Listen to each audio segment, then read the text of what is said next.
Hello everyone, how's it going?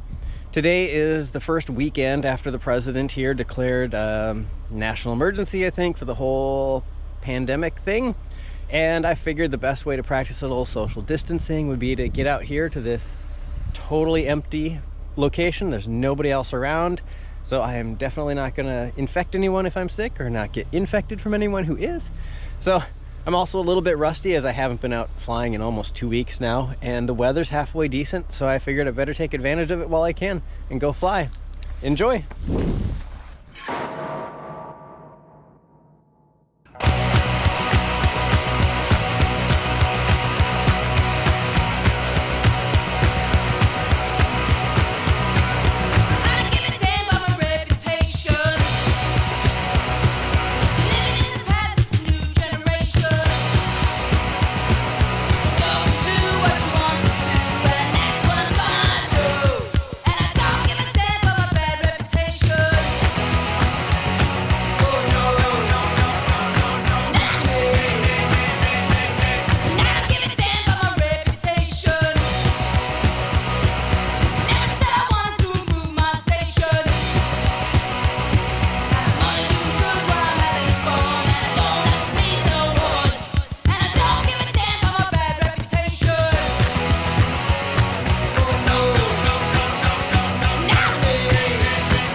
That's gonna do it for me today. See you next time.